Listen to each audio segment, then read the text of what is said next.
Dear friends, welcome to this latest edition of Love, Service, Wisdom with myself, Marissa Rada Wepner.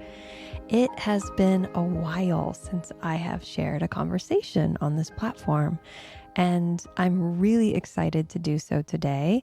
It's actually a conversation that I had with a woman on her podcast, Rachael Spyker, and her Deconstruction Podcast, about a month ago, mid-March 2025. And it was so inspiring and beautiful and enlivening and hopeful and deep that I wanted to take this opportunity to share it with you here too, to reach as many ears as possible. Let me tell you a little bit about Rachael and this podcast. So her podcast, Deconstruction, it aims to redefine the narratives that often unconsciously inform our lives so that we can find the common humanity in us all. Her podcast navigates psychology, spirituality, and current events with depth and self-reflection for clarity and liberation, which is just what we do in our conversation together. Rachael reached out, and I was so honored that she invited me because in addition to being a podcaster, she's a registered clinical counselor in British Columbia and a psychedelic therapist with a specialization in somatic and trauma-informed modalities. She also hosts retreats and workshops and is an ecological and political advocate and activist. So we have so much alignment between us, and you can really hear it in our conversation together. And you can learn more about her services at alchemycounselling.ca. I'll put a link in the show notes, and definitely check out her other episodes for her podcast, Deconstruction, some of which are meditations and embodiment practices, which is super cool and really lovely. She's just so special, and I'm really couldn't be more over the moon to share her with you and this conversation that we have together. So with that, let's tune in with Rachael Spyker, and I really hope you enjoy. As we begin, I want to invite you to take a moment to pause and tune into your environment. I currently am living on the traditional, unceded, and ancestral territory of the Syilx and Secwepemc nations, and I want to slow down in order to honor the people who tended to and cared for this land for thousands of years, and invite you to be more aware of where you are as well. And now, I want to invite you to pull that awareness into yourself, noticing how it is that you are feeling at this moment. I can notice I feel a sense of delight in my chest and warm gratitude to be holding your awareness. However you are arriving, I hope that my voice can be with you throughout the course of this episode.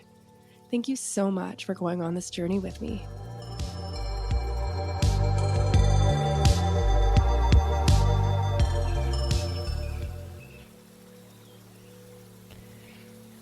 Welcome. If there is one episode of Deconstruction that I hope you listen to, it is this one. This conversation marks something important. It feels like the real beginning of this project, because it's the first time I show up here fully at the edge of what I know in conversation with a woman who invites me deeper into my own becoming. As we courageously go towards truth and what's sticky, and examine the condition we have found ourselves in as a human species. I am so excited to introduce you to my guest, Marissa Rada Wepner. Rada is a transpersonal psychedelic psychotherapist, an embodiment teacher, an integration guide who has been walking this path for over 30 years. She has facilitated thousands of journeys and blends ancient wisdom with modern science, Buddhist teachings with somatic practices, sacred activism with embodied presence. She was also named by Ram Dass, co-directs Treefort Music Festival, and she is also a DJ. This woman, you guys. Her husband is also a remarkable musician in the psychedelic world named East Forest. I strongly recommend you look up his music. What I love about Radha and why I wanted her here on Deconstruction is that she does not bypass. She meets the world as it is. She speaks directly and honestly about politics, about injustice, about grief, about ecological collapse, and the distortions in the psychedelic space. Really important conversations. And she holds it all with a kind of clarity that just feels like an adult in the room. My nervous system relaxes in her presence. There's a maturity that feels sturdy. We recorded this episode just a few weeks after I had returned from Costa Rica, and I was raw, I was open, I was undone. And this conversation felt like a hand-tailored gift from the universe, a recalibration, a return, a validation, and a mirror that invited deep reflection. Because that's what deconstruction is about. Not just shadow work, though that's a part of it, but a deeper turning towards what is unconscious and inherited. The beliefs, behaviors, and systems coded in us by domination, by performance, and by survival. The parts of us we didn't choose but still carry. And yeah, it is hard work because it is the path to becoming. In this episode, there were a few micro moments that stirred something deep in me, flickers that I could have just dismissed or defended, but instead I got real curious, and that curiosity opened a portal. And I've written more about those moments in a companion Substack post as a model for what deconstruction looks like in real time. It's like, what does it mean to deconstruct? How do we do it? And so it felt so important to let you in on my process, and you'll find the link to that in the show notes. I also recorded it in an intro, and it was way too long, so I just might post that alone as a bonus adjacent episode. In this episode, I also share something I have never shared before. I share a vision that was gifted to me by a tree. Yeah, yeah. This encounter I had with this tree that I've been cultivating a relationship with for years. And it is one of the most sacred transmissions I've ever received. It brought me face to face with colonization, ecological grief, and the call to be in sacred reciprocity with the land. And I went back and forth around whether or not I wanted to include it in this episode publicly because it feels so precious and so new that there is this fierce protection over it. But in the end, this podcast is about doing and modeling the work, not just talking about it. And for me, that now means placing Indigenous reconciliation at the heart of my personal and professional integrity. We are not just deconstructing systems in the abstract. We are repairing relationships with the land, with ancestors, and with each other. And so if you are feeling disillusioned, overwhelmed, or unsure of what to do in this moment, this episode is for you. It is for you. There's so much hope woven in. It is fiery, and it's also really practical. Radha offers real practical skills and tools and resources around how to be with ourselves in the midst of all the chaos happening. I also left in the bodyful practice that I would typically edit out just because that felt like additional resourcing to help us transition into a topic that's typically really charged. And the more we can inhabit calmness and presence in our body, the better off we are. And I also want to name so explicitly that this is not about taking sides. This is not about the left or right. It is about naming the systems of power that have trapped us in survival, in shame, and in division, and choosing something else. It's about honesty, and that is the place where real healing begins. And so this is deconstruction. Take a breath. I am so glad you're here. Neptune is back in Aries. The full moon is illuminating what has been hidden. And today, Mercury and Venus are returning us to truth and beauty. The work begins now. Let's do it together.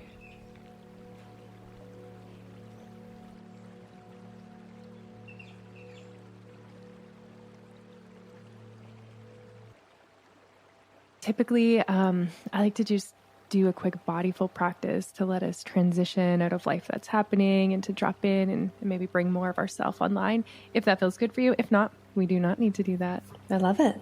Yes, okay. Thank you. Beautiful. So if it feels okay to close your eyes, I'd like to do that. Letting my voice be an invitation for you to drop into yourself a little more fully. You heard that deep breath, and so it's exactly right. Inviting our awareness to fall more slowly into this moment, into the way our body knows how to breathe herself.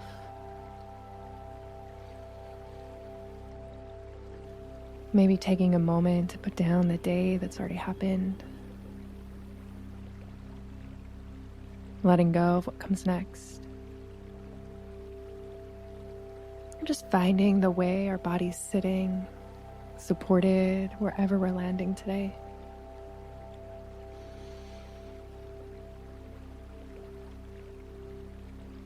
Letting our breath find this touch point to anchor and root us.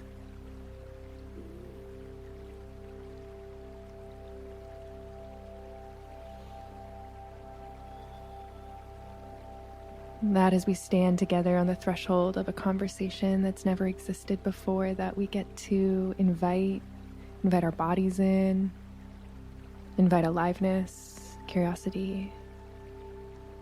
And I'm inviting in deep gratitude for your time and your wisdom is what you're going to share. Maybe just taking 2 breaths together, breathing in our nose and out our mouth before coming back to our shared space.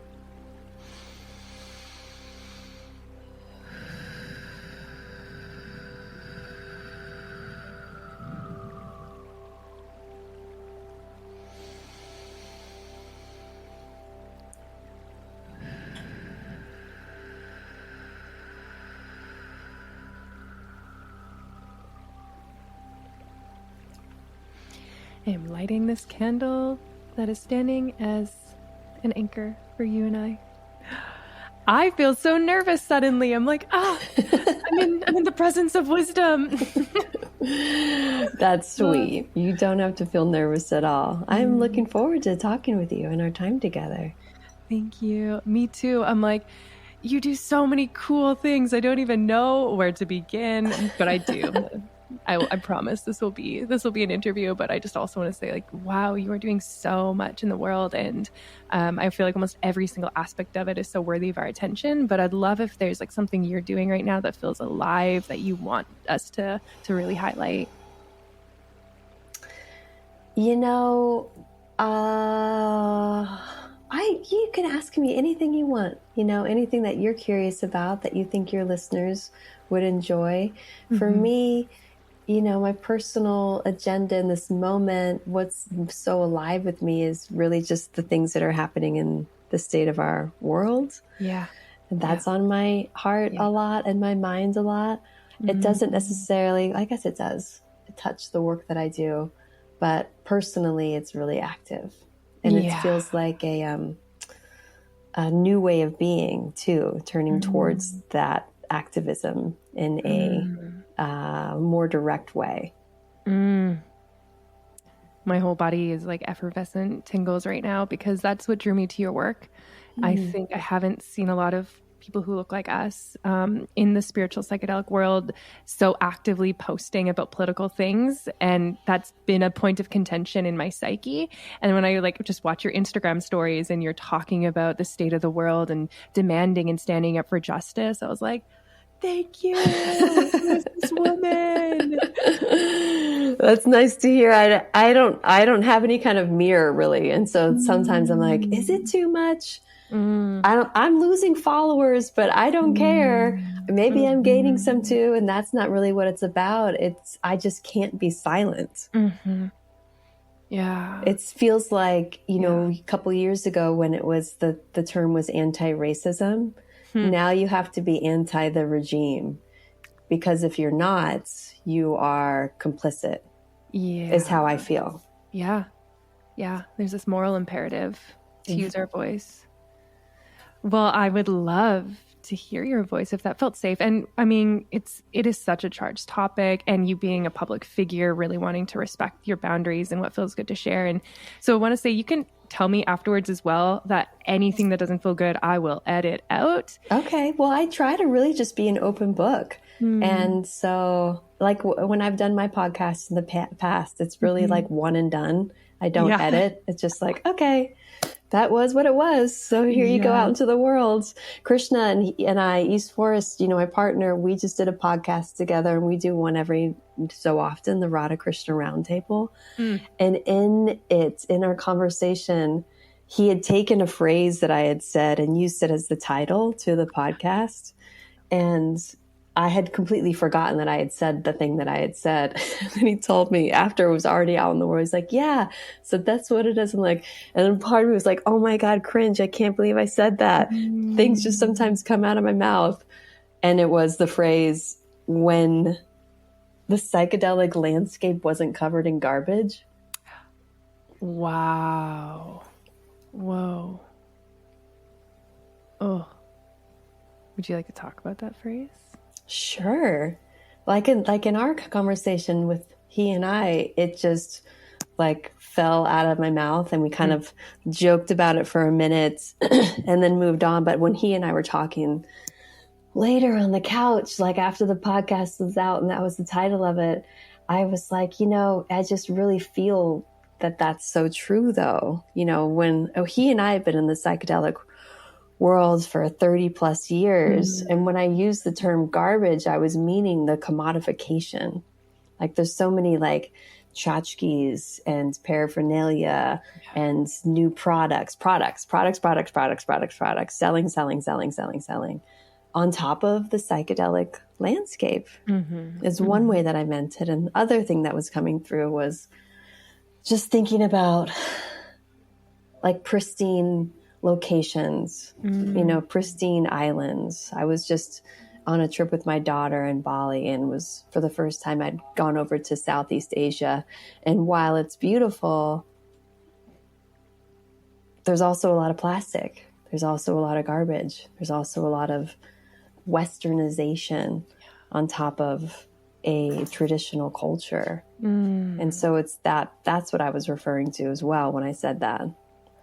There's so much that we've destroyed by our presence. Yeah.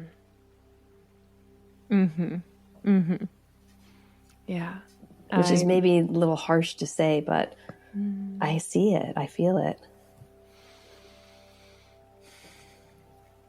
It feels like if we're not saying it, it's just going to keep unconsciously getting worse and worse and worse. And so it feels holy to have you say it, and really good to get to hear it. I can just my body responds with truth of, the commodification of the psychedelic space, the infusion with capitalistic ideology, and then the way that so transcends beyond just the psychedelic space into the way that the Western world has seeped like a virus everywhere around the world. It's what we do. Yeah. Oftentimes when we come in contact with something that's pristine and that's valued, when we travel to gorgeous places, it's like, wow, this is amazing. Or when we have psychedelic experiences, wow, this is so amazing. And then we want to latch onto it and take and make it ours, own it somehow, make profit off of it somehow. Yeah. Yep. Colonize it. Yeah. Wow. I mean, I would love to dive into what you're saying, because it feels like the most important thing that people could be talking about right now, because we are pushed past the brink of where our earth, our nature can sustain us. And so we really need to be checking ourselves. And I'd also be so curious to hear your thoughts on maybe the deeper levels of why when we come into contact with something that we see that there's this latching, this taking, this colonizing, and then profiting and commodifying. Why are we like this? Tell me about the human condition, Marissa. I think about it through the lens of self-reflection, like my own life and the ways that it unconsciously shows up still for me. It used to be stronger in the past, but even like the sense of myself that would travel into nature, and I love to find a special rock, and I love to collect shells, and I love to collect feathers, but even that is an act of taking. Yeah. Yeah. Versus just enjoying the beauty in the moment as it is, without needing to bring a piece of it home with me. So it's like, okay, what is it about me that wants that to bring a piece home with me? Even if it's a tiny piece that feels like it doesn't matter. And, nobody's going to miss this rock. This is my rock now. What is that? Where does that come from? And I don't know. I mean, I can just break it down in the moment with you. We can explore it together, where it's like filling a void or trying to hold on to a memory. Yeah. Attachment, I suppose, too. Not just being able to live in the moment. Scarcity, maybe, too. If I have this thing, then I'll be reminded of the beauty and the awe in a deeper way, returning to it, versus maybe the scarcity is like, I won't find it again. So I have to have this piece now. This one's mine. Yeah. I'm so loving the different layers of your conscious awareness you're letting us sink down into as we just hold this stolen shell as symbol, and all the different ways we relate to this shell. You're talking about the scarcity and the attachment and wanting to imprint and remember something after it's gone.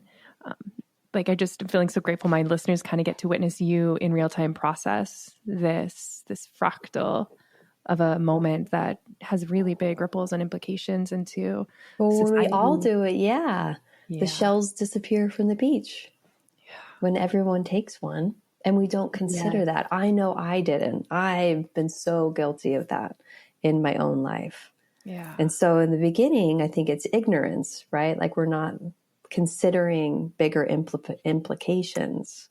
We think things are really innocent. In some ways, we are really innocent or naive. It's not like we're trying to do harm.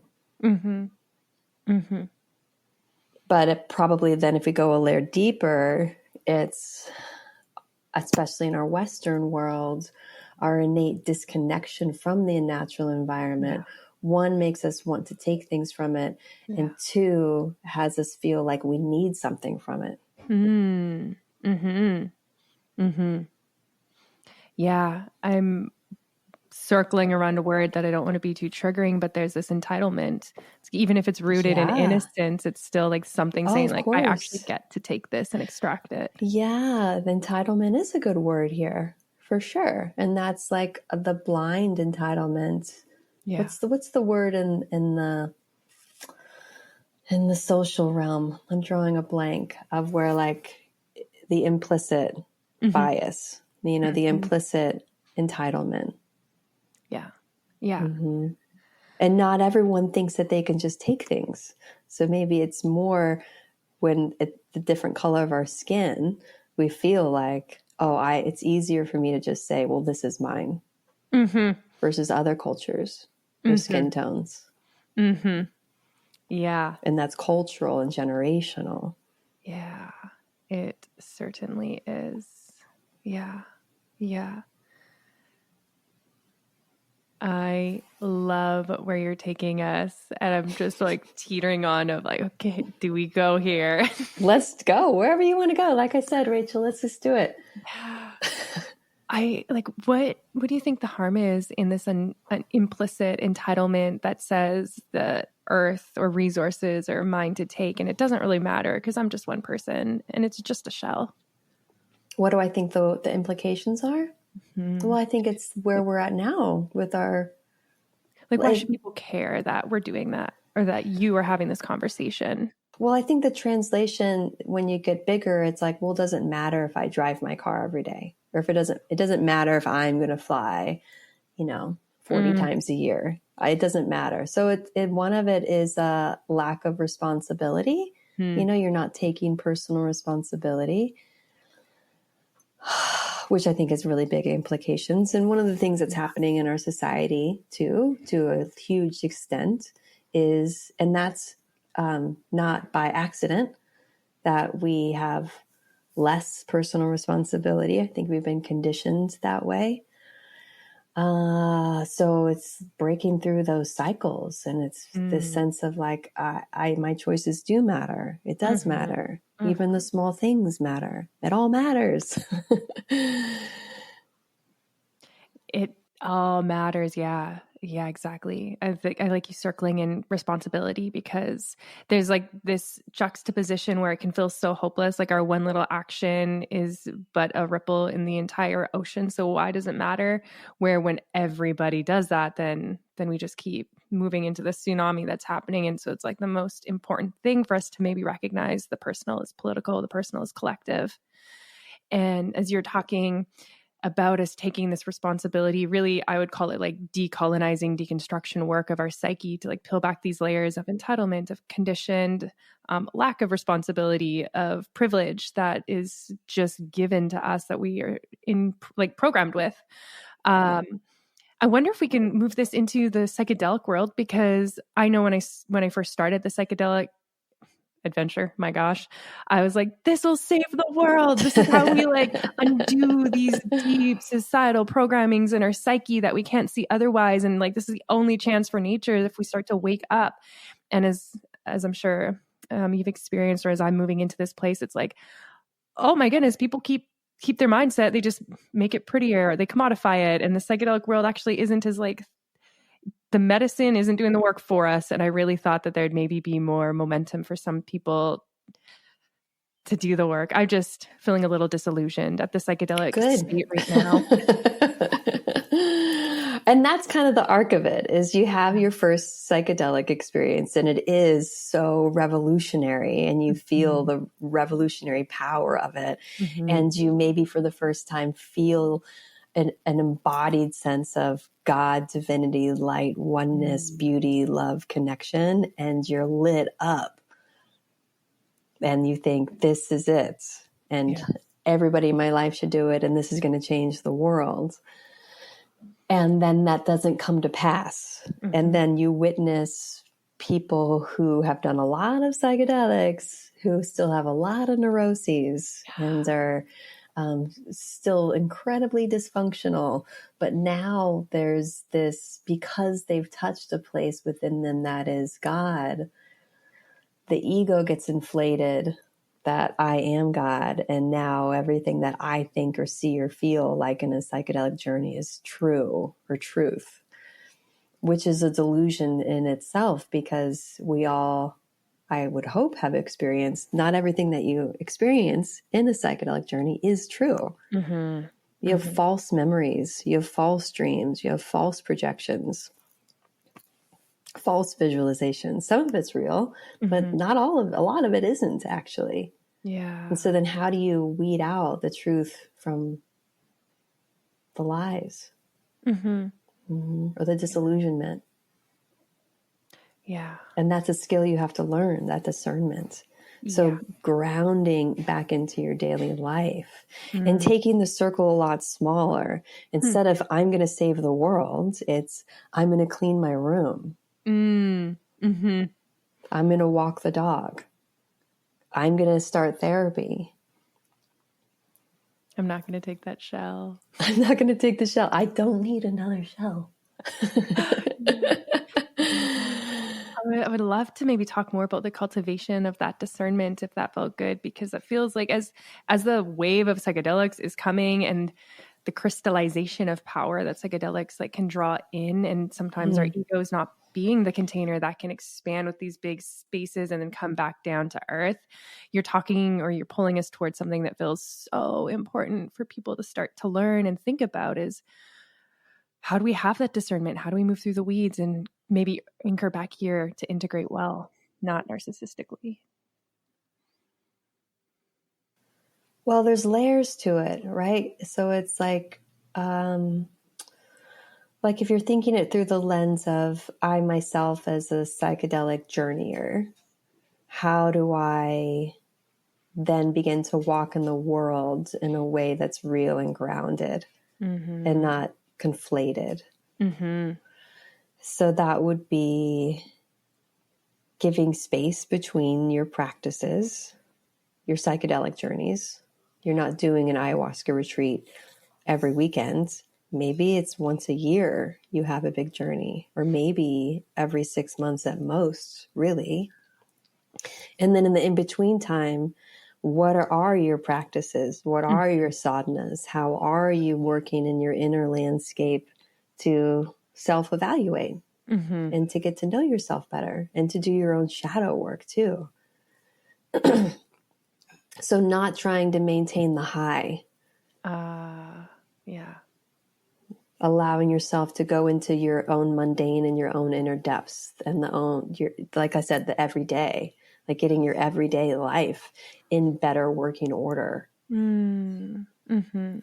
versus the escapism of journeys or the thought of like one more journey and then I'll do the day-to-day work. Yeah. I heard the term called ontological addiction, that pursuit of peak experiences, like staying high.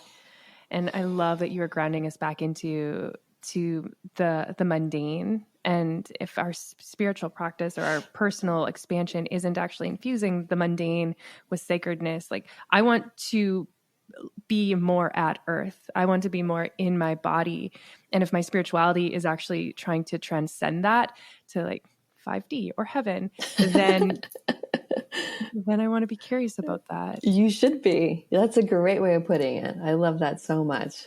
I was talking with a client the other day who was processing a journey. And so it was an integration session. And they were saying something like, what if we could stay in these states of synchronicity all the time? And I was like, the human organism isn't designed for that. Yeah. That's when you get into psychosis. We're designed to have peak experiences every now and then, but really live embodied and present and in the felt sense.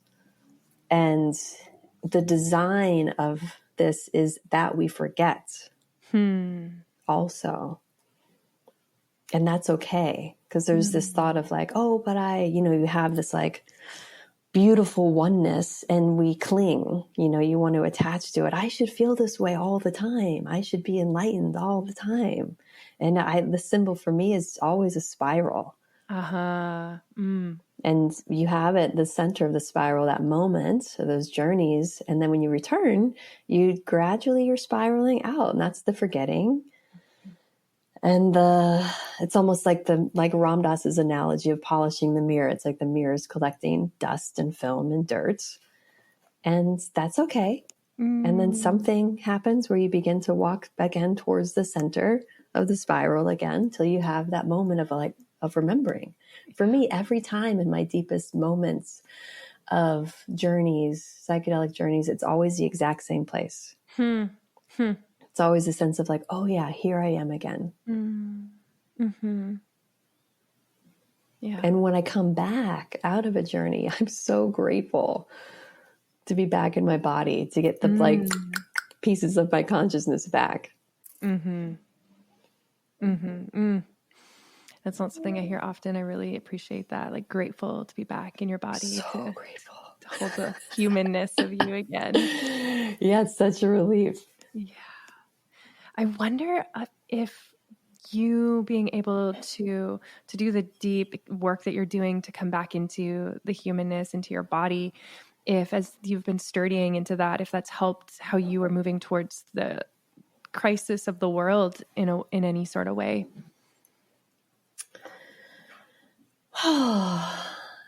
It's funny. Like I've always said very clearly, like, that I don't identify with activism as a personal, like, I'm not on the front lines. I'm not somebody who does that. My work is behind the scenes, or my work is more subtle. And even as a teacher or a therapist, a lot of the ways in which I like to work is actually very non-direct. Yeah. And so it's curious that I feel now like, well, there's no other choice but to be incredibly direct. And I guess I am an activist now, because I'm like, fuck you, fuck all of this, not on my watch. Welcome. We need you. Good. There's a fire. It's like a lot of anger and just the no, the energy of no. Wow. Fire and the energy of no. Yeah. Gets me excited, but also like, let's go energy. Let's go. Yeah. And I won't back down. Oh. Wow. That's right. Yeah, that comes from the part of me that's just so mad. Yeah. Wow. Would you tell us about that madness? That won't back down. It feels archetypal and transgenerational. It feels very feminine and powerful, and like when somebody's boundaries have been crossed and they reach that point where it's just like, this is it. Yeah. Or like, particularly as a woman or in the feminine, that like compromises a lot, or like silver lining, or we'll get through, or higher picture. And no. Yeah. No. Wow. Very Cali energy. I appreciate you like bringing that here. It feels, I like when you mention archetypal, that feels needed in this time, is like, I think we're undoing patriarchy, that there has to be this more archetypal, maybe feminine type fierceness, maybe the divine mother, but I also think Kali, Lilith, like there's Durga. The demon slayer. Yeah. Welcome, Durga. Play with reverence and timidness. Yeah, she's riding a tiger. She's the demon slayer. She's the Mahadevi. She's the mother of all the goddesses. Durga. Thank you for bringing Durga. Durga. Yeah, we need her. We need her right now. We need to be embodying her.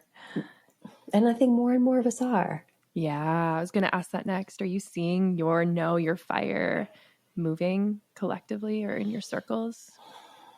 Yeah, I am. And there's more silence than I anticipated too. I think, having been in this wellness space for so long and seeing different arcs that it's gone through, and the more recent arc of through COVID, where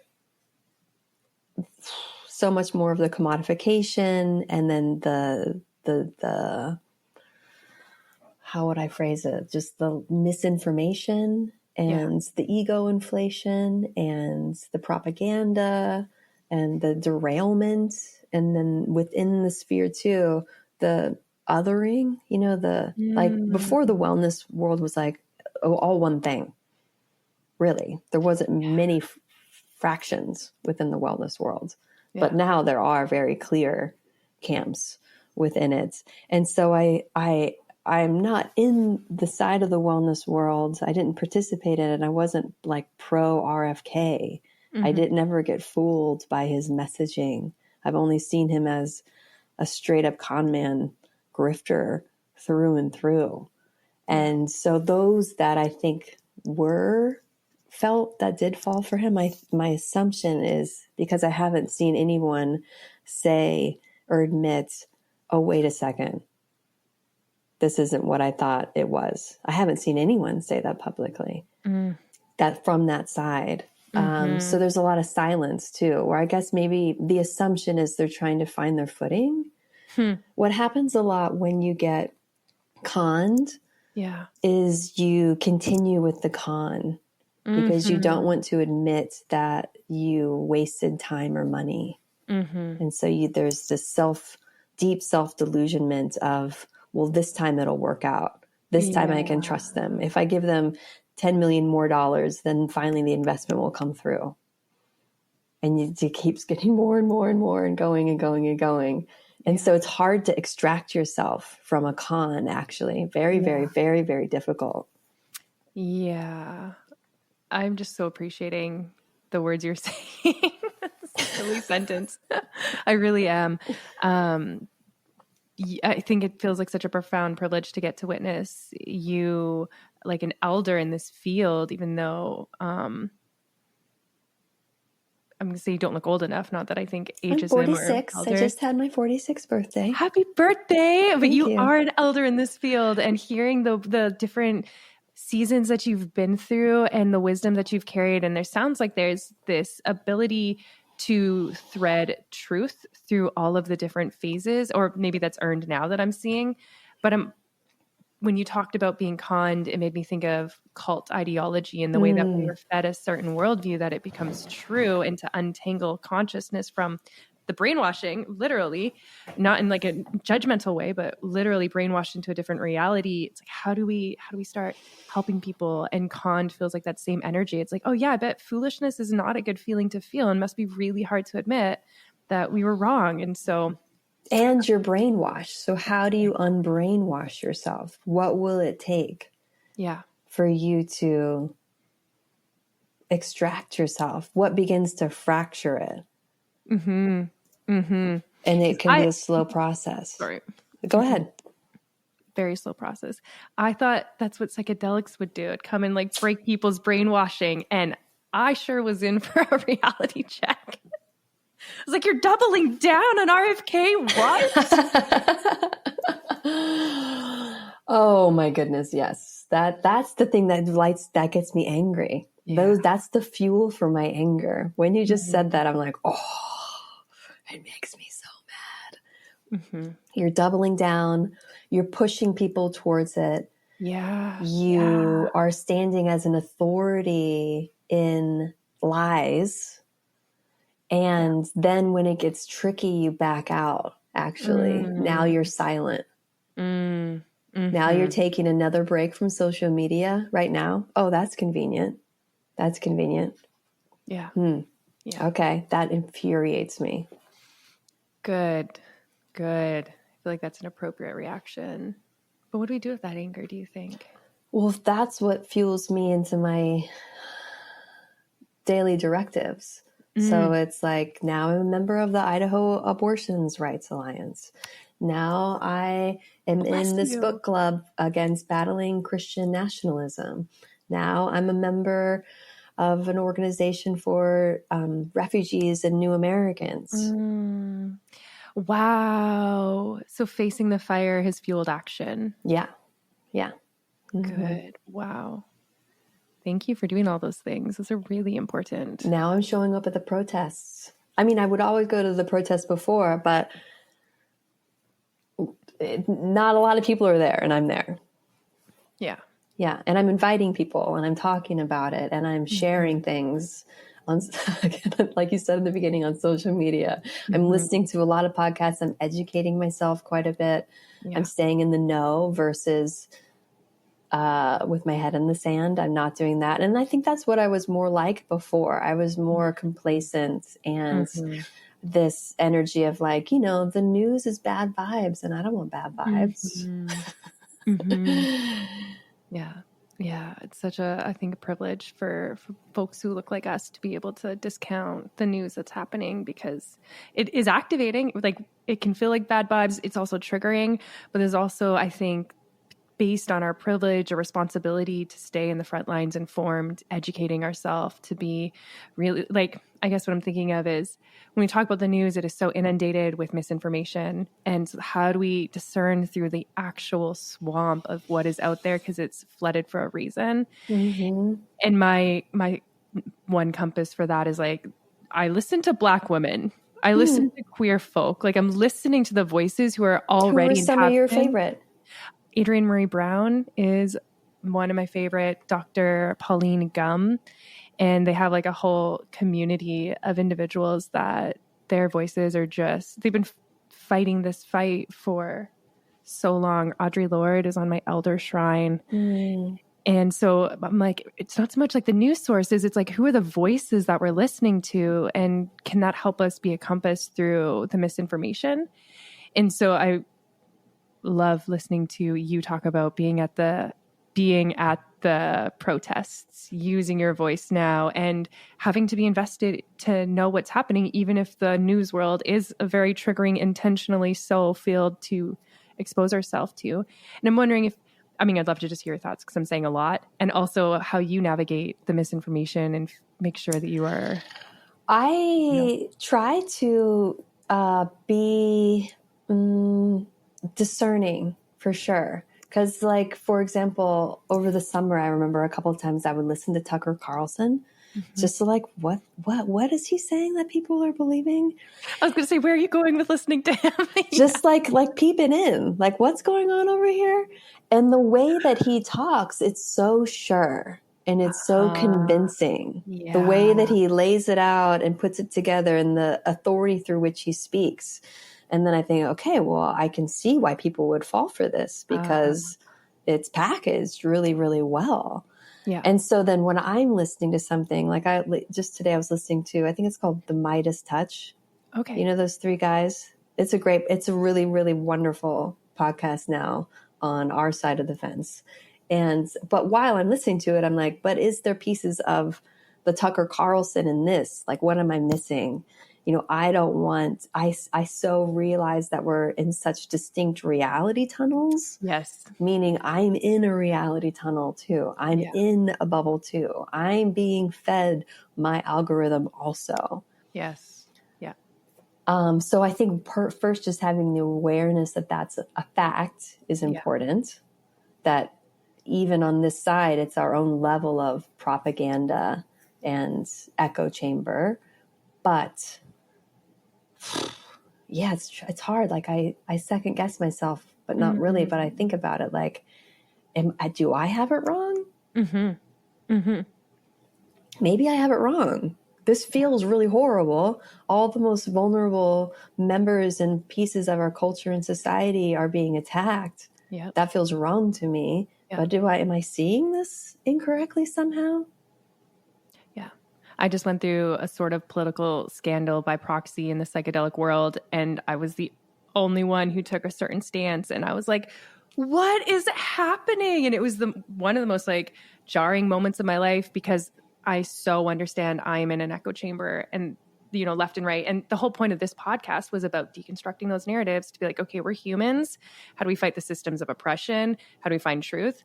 And that's where the voices I'm listening to is sort of like a compass. It's like, I'm going to listen to the voice of the harmed. I'm going to listen to the voice of the oppressed before I take the side of who's causing the oppression, not to polarize, but to sort of anchor myself in truth, because now we're being gaslit out here. It's like, it is a wild west of whatever is happening. And I could feel so sure of it on some days, so sure of justice. And then the other day being like, how am I one of the only people seeing that genocide isn't good?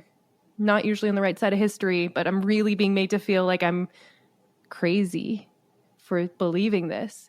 So I'm just so glad to hear you name that, because I also feel that. I'm like, what do you do with that? I let it be there, right? Like, I guess there's always, I think it's healthy, right? To have a piece of you that's maybe like, maybe I don't know. Yeah.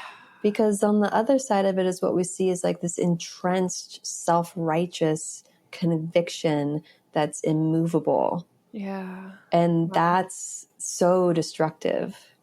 And so I suppose it's like trying to keep myself honest. It's like, where can I admit that maybe I'm wrong or misguided or not sure, or, just fact checking to what's the source of this source, things like that. I love you naming, like, that's actually really good to be questioning our convictions and allowing it to be there. Cause I was like, uncertainty. It's like, good. Yeah. It's good because for me, that's the energy of aliveness. There's life force in it still. Whereas if I know this is the way it is, like your question before about like psychedelic delusionment, a red flag is someone who knows. Yeah. And this is the way it is. And there's one way. Whenever you hear that, go the other direction. Nothing is set. Nothing is only one thing. Yeah. Oh, I'm realizing that so much more and more. It feels good to hear you say that. And to name it as aliveness, I mean, that makes so much sense when I hear you say it. And I'm wondering if you could say more on that, because that feels like... Yeah, when you have a conviction, right? Like, let's just say broadly, this is the truth. Yeah. As soon as you've named it, now it's in the past. Now it's dead. Now it's no longer alive.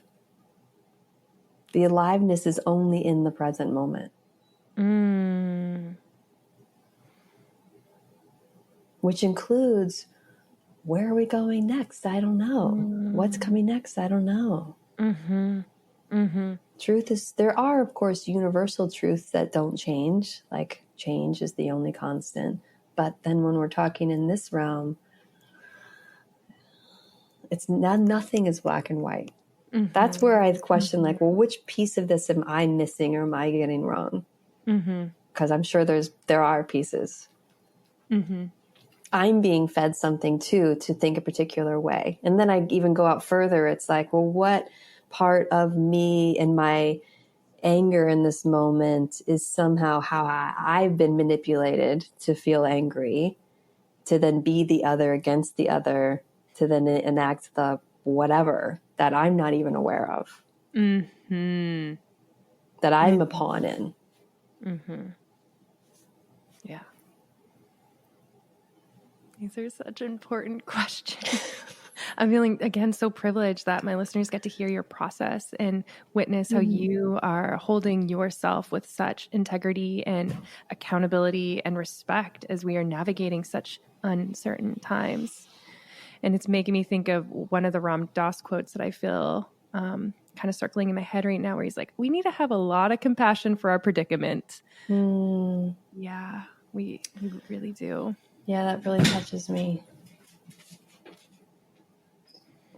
Because it makes me go back to all those that are so vulnerable, and that they're the ones right now that are losing the most. Yeah. Including the earth. Like the things that are happening with the national parks is just, it makes me want to weep thinking what's going to come in, because now the guardians of the land have been fired. Yeah. Yeah. And the earth needs our protection. They were protected spaces. Yeah. Yep. I'm feeling so much grief for the trees. Because I'll like listen to you talk and I'll find this centered of like, right, I can hold everything. I can question it. I can, let the aliveness happen. And then I just am like, but the trees are being clear cut, the oppressed are being heard. And like, I can get pulled into that so quickly. And then that's where I can feel my own like glitching, where I'm like, but there's a moral imperative, which is why I love feeling your anger. And also so is the moral imperative to be like, how do I stay here calm? Well, you spoke of Ram Dass, and he would talk about not residing solely in the heart and not residing solely in the head. And so what we're doing is going back and forth between the two. How do we do that? Can you say more? We are, where it's like we talk about it from our logical, like self-analysis point of view, or making plans or taking action, being somewhat removed so that you can do the action. Because if you were fully in the heart, you would be a weeping mess that wouldn't be able to do anything. And if you were, because he tells a story of like, his analogy is, you know, somebody's walking down the street and they trip and fall. And if you're just in your head, you're like, too bad for you. But if you're in your heart, you can help them get up as well and offer them compassion and kindness, extending kindness to each other. So I suppose for an individual to question within themselves which one's more dominant, or if one has been more dominant for a while, the heart being too much in the heart, which might lead to inaction. Perhaps like it's too overwhelming. I can't face it. And then you dissociate. So dissociation comes from that, or numbness. Or are you being only in your head? And that's like the theories, and I need to figure it out, and what's really going on, and what are the pieces, and that's all head. Versus then why do you care with what's really going on? We care because we want to care for each other, and we want to care for the earth, and we want a sustainable humanity for all of us. That honors all of us. That's not heteronormative, cookie cutter colonialism. Regime bullies for the broligarchy. Broligarchy? Oh my gosh. How have I not heard that term before? Broligarchy. Broligarchy. Broligarchy. Yeah. That's very right. Yeah. That's what we're fighting. A lot of resources are against us, but and the things that I've been listening to and reading, and I keep hearing this number 3.5%, that it takes 3.5% of a population to stand up against fascism and stop it. All we need is 3.5%. Thank you, social media. You can make that happen. Wow. I hope so. Thank you. You being here right now feels like making that happen. Wow. That feels really hopeful. I think so too. It's like, okay, well, that's doable. But it requires, like, there's a spectrum of doing where there's the activists rejecting outright doing. And then there's those that are kind of on the fence of parts of both. And then there's the ones that are just silent and complicit. And then there's the ones that are fully engaged in the other side. So getting more into the active phase. Of doing something, of showing up, of being in the street, of participating in protests, whether that's ones that you go to or just how you spend your money or how you spend your time, or educating yourselves and others, saying no. Like in Idaho, they just, I don't know if you heard this in the news, but like last week, there was an elementary school where a teacher had in her room like a sign of inclusivity, like all bodies and all people and everybody is welcome here. And she was told by the school board, the county, the state, that she couldn't have that. That was against policy. And so the students of the school had their own protest on her behalf. That like, no, we are for kindness and compassion and inclusivity. Wow. Yay, that gives me hope for the next generation. And also, that's a devastating story. That is scary to me. Wow. But, and my son, he just got home from school. He just walked in. He's in 7th grade. He's 13. And he was saying to me the other day, he said like, well, you know, there's places we can't buy from now. And I was like, yeah, what are those places? And he told me, he's like, well, we can't shop at Target, and we can't use Amazon, and we can't something else. And I was like, well, what are the safe ones? He's like, well, we can go to Costco. And I was like, you're right. Good. I'm so glad you all know this. Oh my gosh. It's a parenting win. Yes. Oh, that's so moving. I love that your son is attuned to the times in a way that feels like empowering, because I think that can be so scary as well. But him being able to be like, this is a no, and here's a yes. Here's what we do. Yeah. And that came from somewhere at school. Yeah. His buddies, they're talking about it. They're aware. Beautiful. Really beautiful. Because that was my next question around the hopelessness versus action, the hopelessness fueling inaction. And I've actually just heard you say so many simple actions already just through what you were sharing there. But I know sometimes it can feel we can get paralyzed in the enormity of what we're facing and feel uncertain of how to move forward. And I'm curious if you can talk more about maybe the emotional qualities of that, like maybe having to turn towards our grief. How we can tend to the hopelessness inside of us so we can make those actions of attending rallies. Yeah, the thing that's coming to mind right now is I made a podcast meditation last week that I haven't put out yet, but it's on strengthening your inner light.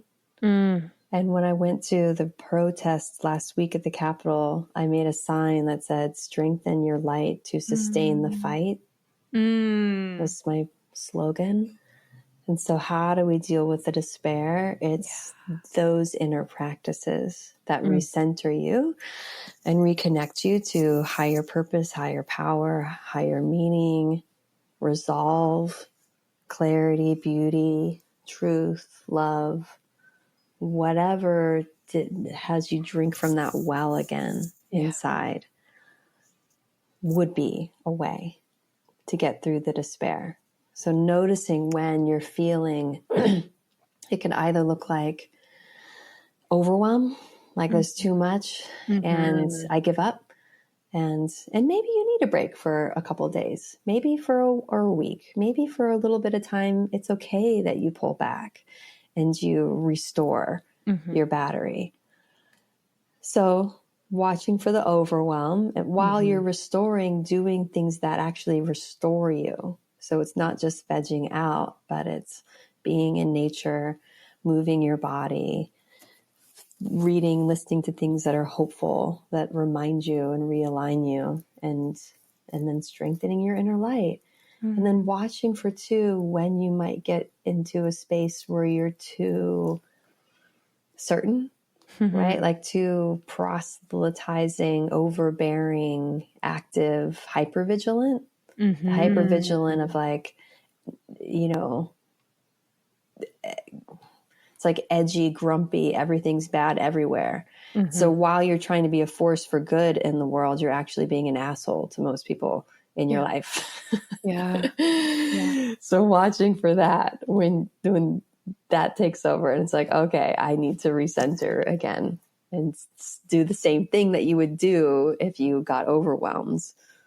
Which is the practices and the restoration and eating good food, drinking water, sleeping, tending to your body in real basic ways. Yeah. It's okay to say no sometimes. You don't have to do everything. Like last week I was sick and I didn't go to the book club because I wasn't feeling well and I needed to stay home and rest, but there's a part of you that's like, no, you can do it. You can go. Yeah. Thank you for such a balanced and accessible answer. It's like track your own process when you're feeling hypervigilant, when you're feeling overwhelmed, take care of yourself, resource, revamp, and honoring the in being in it and coming back, being in it and coming back. It's like you are. Yeah, I just had an image of when I was a kid, I would watch wrestling of a tag team. Like one person's in wrestling, and then somebody's like, "Tag me in." Yeah, you can tag somebody else in, and you can hang out on the sidelines for a moment and go back and forth, so you can sustain yourself. How do you make it sustainable? And that may just be energetically or internally, you're tagging in or out. It might not be actually. But allowing yourself to have the waves. Yeah. So that you can sustain it. It's going to be a long fight. We need all of you to maintain your strength. Listener, we need you. We need you. Yeah, it is going to be a long fight. Wow. Thank you. I feel like this, your messaging is a gift from the universe to synthesize and integrate the past month that I've been in. And it feels like really anchoring to get to be exposed to your wisdom that feels like it's being birthed from true, authentic embodiment or lands you've traversed. And also at the same time as it is anchoring me, it's like reminding me and invigorating me and making me feel less hopeless. Have you been feeling that way? Hopeless? I have. So the national park thing really took me out when I saw that news. Like, I live in British Columbia in Canada, and our forests have been clear cut, and we were the forests and we've been clear cut. And so I feel so much grief. And now that Trump's going to American forests, there was like a part of me that's like, thank you, leave ours alone. And I'm just like, no, the forests, the animals. And I was devastated. And so then I let myself weep. I like just grieved and grieved and grieved. And on the other end of the grieving, I found this inspiration and this action and this project that I'm calling the Treehouse Project. That is this thing to raise money for the forests. And so it's like, I felt so hopeless, and then I cried, and then I was like, oh, there's action here that I can do. That's so beautiful, the way that you allowed yourself to have such a complete process. Yeah. That's so important. So that what I heard is you felt grief, and instead of distracting yourself from it or moving quickly past it, you were with it, and you let it move through your body and being and psyche and soul. And when we do that in trauma, because what was arising was a trauma response. Yeah. When you do that and allow the process that's been awakened to have its time and be with it, you always complete it with a sense of hopeful, regenerated, positive, grounded, light, clear, better. Always, every time. But most people don't know that, and they'll have a response come up and they'll distract or move past it. So wise of you to do that.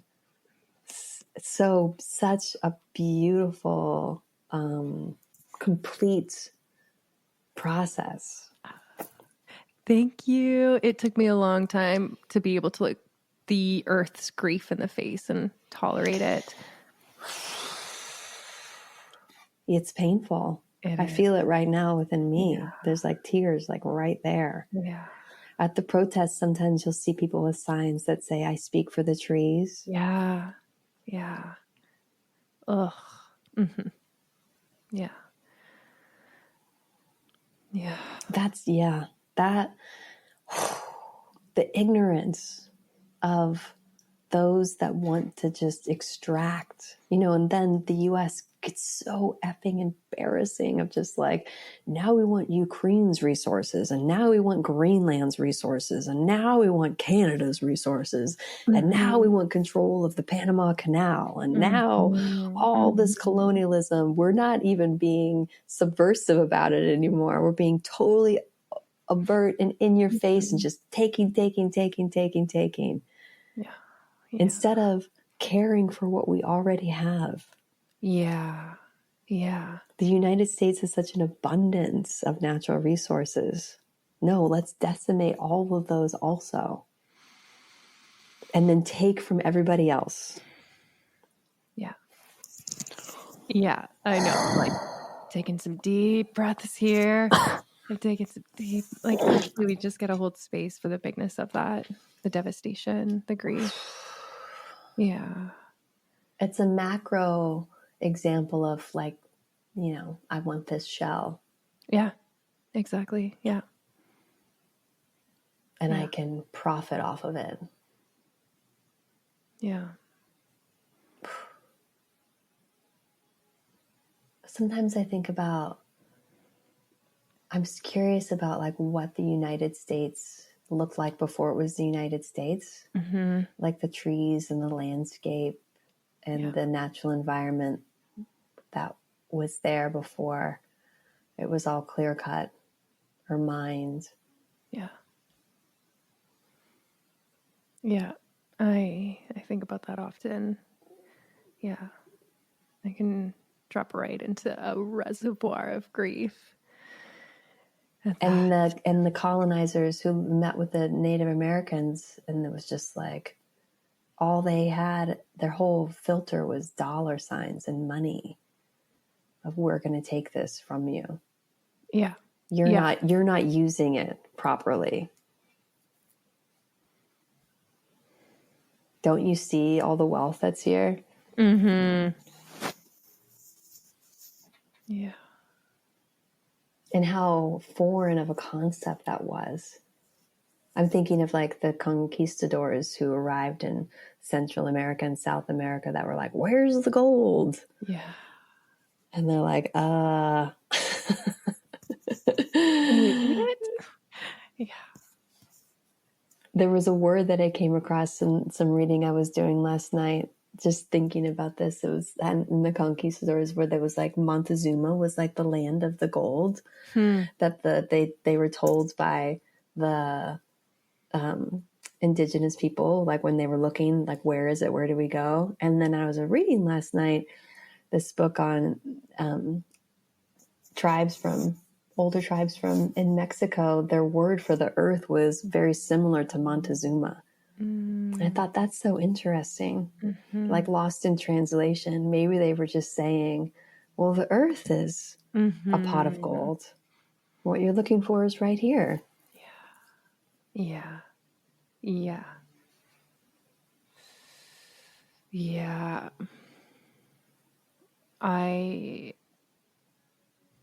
This might sound weird, so maybe I'll take it out, but I was in a ceremony, non-medicinal, but just in my own Get meditation. weird. You can be weird, Rachel.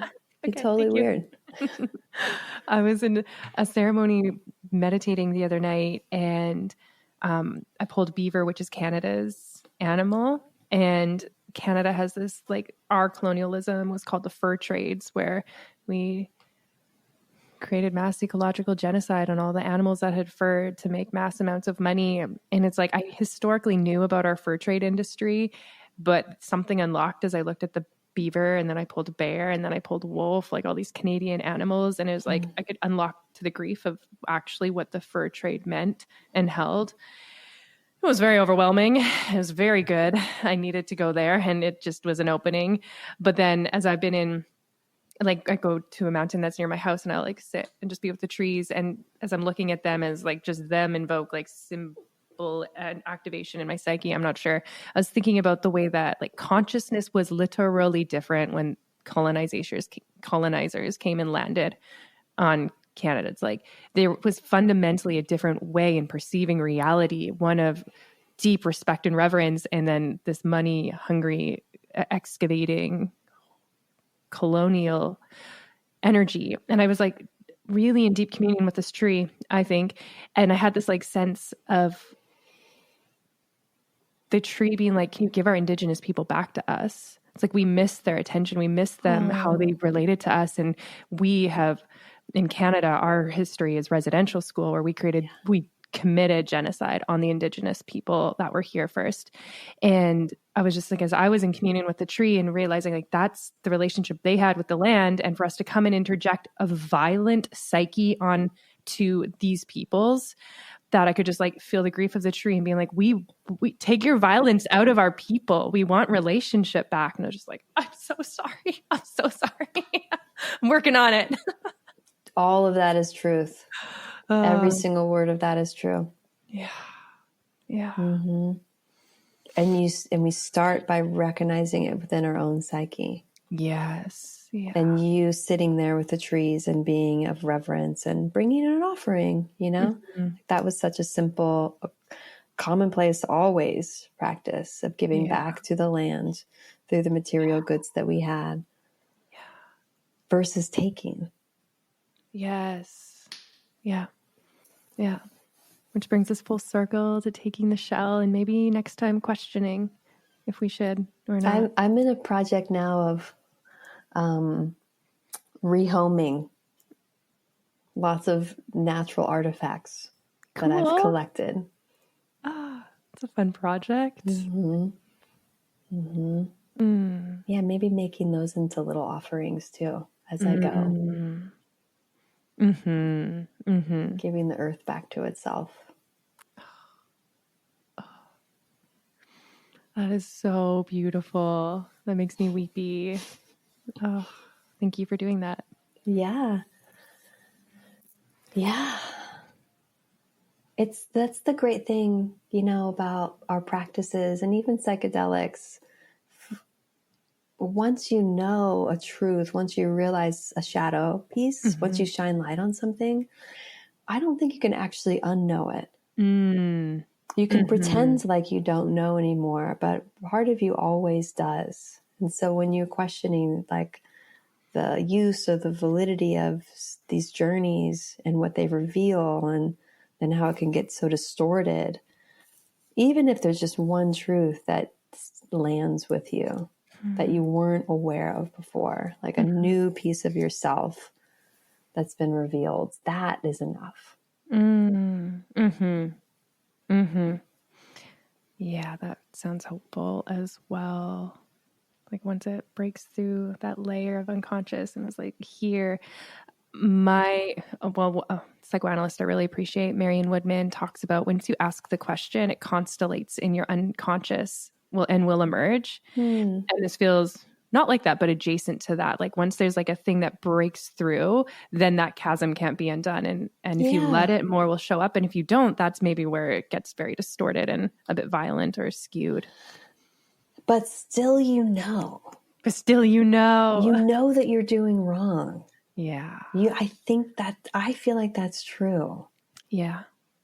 Yeah. You're choosing to go against it, but it is a choice. Even if it's a really tiny whisper, part of you is aware this isn't right. Yeah. Wow. I mean, okay, you're saying so many things that I want to put as a pin in. You talking about just the state of the world right now, which has been the whole topic, but there's just this piece of the young, bullied psyches of the leaders of our world who are just acting out in such immature, childish ways that are creating such mayhem in the world. I'm like, I need a psychedelic psychotherapist to sit down and psychoanalyze what is happening with Musk trying to escape this world. It's like, let's get curious about this. Okay. So yeah. I see your mind. Well, that, in like what you said, is him trying to escape this world, shows the level of dissociation from this world. Yeah. If you're really of this earth, this is it. This is heaven. Heaven's not somewhere else on another plane of existence. This is right here in front of you. And for you to not see that and then tell yourself it's going to be somewhere else, you're so wrong. Yeah. It's not true at all. Yeah. Yeah. Yeah. He's not going to feel better about himself on Mars. No. I'm sorry, Elon. Go to therapy and get a hug. No. And that's the harmful side of psychedelics, is what we're seeing right there, is the ego maniacal maniac savior complex. He thinks he is here to save humanity. That's a known fact that he says about himself, while he is damaging those that need it the most saving. He's taking from them. Like, what in the unconscious is creating that kind of dissonance? And we may never know it fully, but I think you're right in understanding it as a fragile, abused human who is now the abuser. Yes. And whether or not we understand why, we know we won't allow it. Yeah. Beautifully put. Oh, okay. So much I could go in there. I want to be respectful of your time. When you talked about my grief process and like completing that trauma response to like, what's on the other side of that wave of being connected to core self, the openness, made me think of like all this affective neuroscience stuff that is one of my favorite things to talk about. So I would love to extend an invitation for you to come back on one day and us talk about like the embodied trauma work, that why we invite people to go to these stuck places inside of them and what's on the other end of actually completing those waves that our nervous system is holding on to. Because you just gave me like a little glimpse into your professional work, and I was like, oh my gosh. Yeah, that's what I do with folks day to day. And I feel so honored and so grateful to assist people in that way. So I would love to talk about it with you and for your listeners as well. So anytime, let's find a time soon. I would love that. Thank you. A little teaser, listeners, come back for that. Wow. Thank you so much for being willing to go sit in the complexity, the activation, the uncertainty of what this collective moment is in at this time.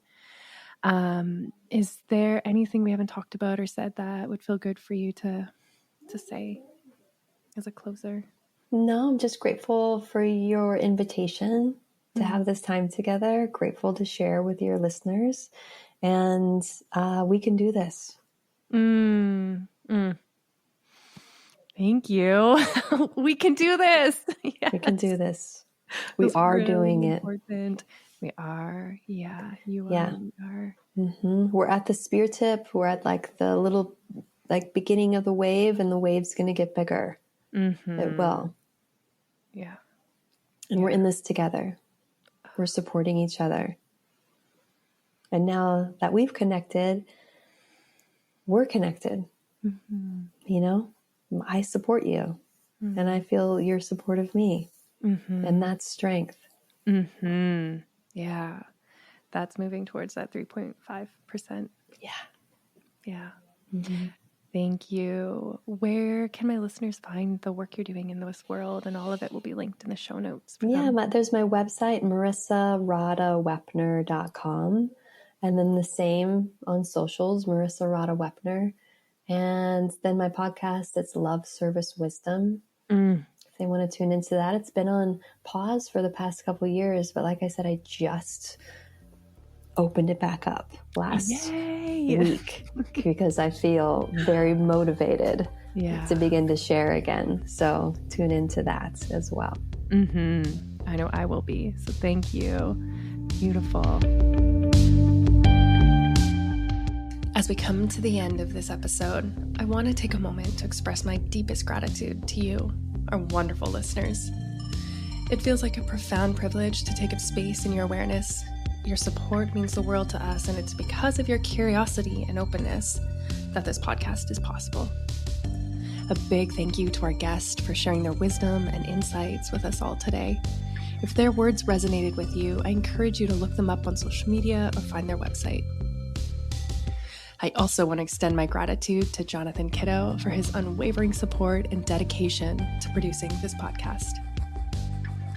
And to all of you tuning in, if you've enjoyed what you've heard, please consider leaving a rating or review. It truly helps in this podcast world. Remember, the journey of deconstruction doesn't end here. Stay curious, stay connected, and join us next time for another episode of Deconstruction. Thank you again to Rachael for this opportunity. Thank you to East Forest, always for your help on the production side of Love Service Wisdom. And to all of you listeners for being on this Love Service Wisdom journey with me these past 5 years. Now is the time to put action to our words and our thoughts and be on the side of light and love and peace, truth for what is occurring right now. I hope to see you out in the streets. I hope to hear your voices of truth and love, and we are in this together. Till next time, be well, friends.